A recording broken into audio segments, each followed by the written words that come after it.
Sa video na ito, gagawa ko ng skateboard na may kakayang tumakbo na napakatulid. Ito na ito ang pinakabulbit na nagawa ko sa buong buhay ko!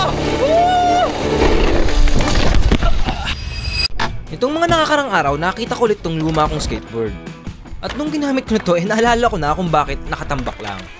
Para sa akin, masarap siguro mag-skateboard kung may magtutulak sa'yo sa likod ng dire-diretso. Ang plano ko dito ay napakasimple lang. Kumuha ng skateboard, magkabit ng gulong ng bike sa likod at paan na rin ng 49cc na makina. Ito ang bike na gagamitin ko. Babaklasin ko itong lahat at ang matitira lang dito ay ang gulong, kadena at preno.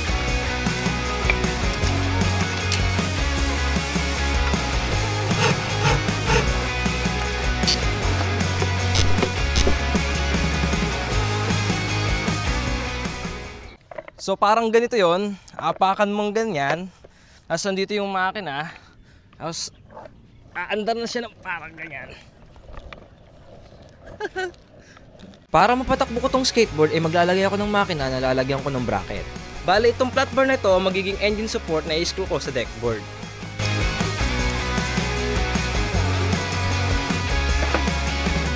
Ang problema nung ikakabit ko na itong kadena ay hindi pala ito pasok dito sa sprocket ng engine. Kaya ang solusyon ko dito, itong brake dam ng bike at itong bagong sprocket ay pagsasamahin ito.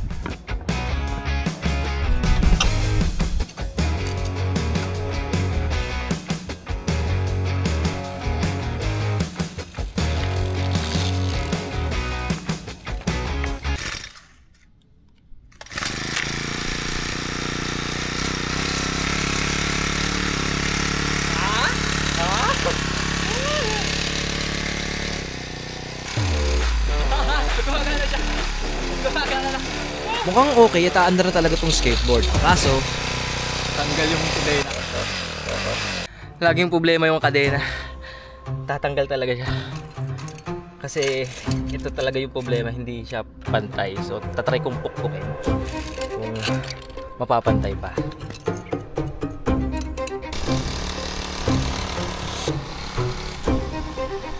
nakailang try pa ako pero hindi talaga maganda yung kadena.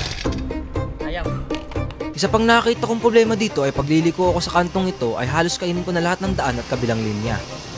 Hindi ito maganda lalo na't gagamitin ko ito sa labas ng highway at dadaan sa mga kantuhan.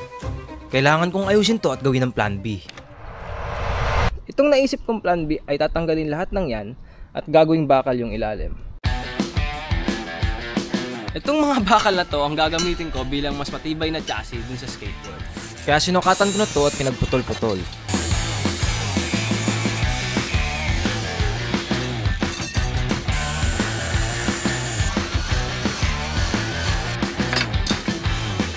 Hindi ako expert sa welding pero pwede na. Ito yung magiging batalya at ito yung kabitan ng gulong.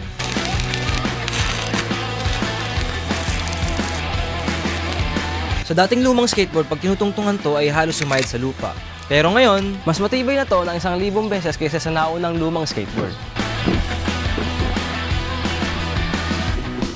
pati itong deckboard ay binakalan ko na rin dahil sigurado akong lulunday ito sa bigat ko at ng makina.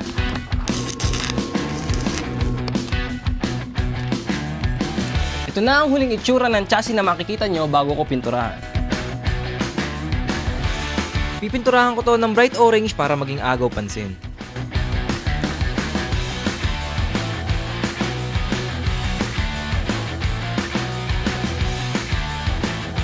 Wow! Ang ganda ng kulay na kalabasan. Itong paggawa ng chassis ang pinakamahirap sa lahat. Inabot ako ng 5 araw sa pagputol at pagweld. At sinigurado ko na maganda at naka-align lahat dahil patatakbuhin ko to sa highway ng matulin at ito dapat ang maging pinakamalupit na skateboard sa Pilipinas.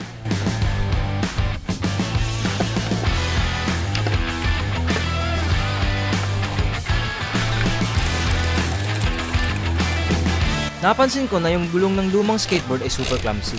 Wala sa align. 8-8 at up and down yung sprocket kaya laging natatanggalan ng kadena. Kaya, ito ang ipapalit ko. Gulong ito ng stand-up scooter at di hamak na mas matibay ng 10 beses dun sa gulong ng pambata.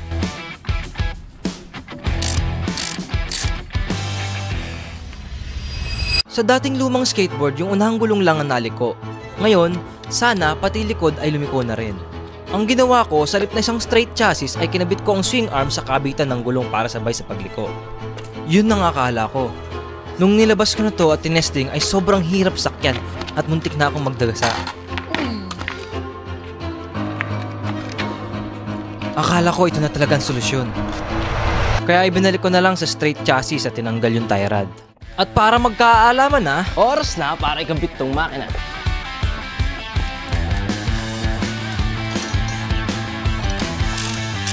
para mapaandar ko dati yung lumang skateboard ay hawak-hawak ko yung handle ng mower. Kaya naisipan kong paltan at gumawa ng ganitong klaseng braking and throttle system.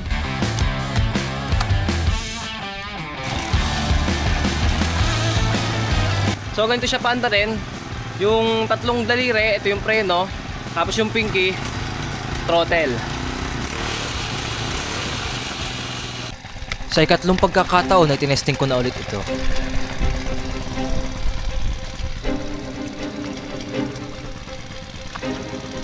Kahit na anong gawin ko, hindi talaga ako makabalanse at makatayo ng ayos.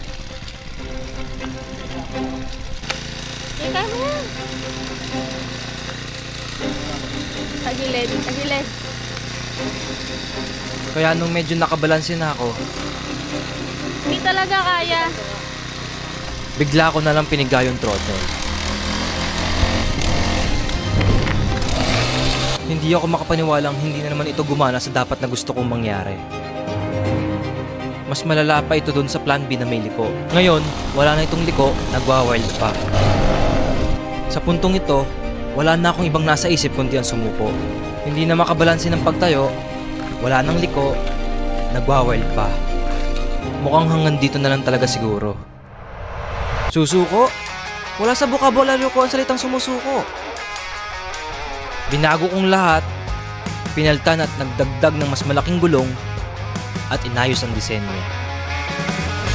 Sa dami-dami kong mga pagkakamali at pinagdaanan, iisa lang ang natutunan ko. Ito ay ang huwag sumuko. Ramdam ko na ngayon ay aandar na to.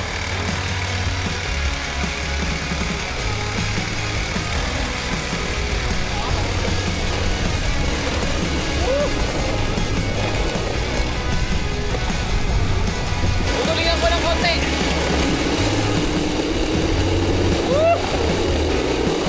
Ito na ito ang pinakamulbit na nagawa ko sa buong buhay ko.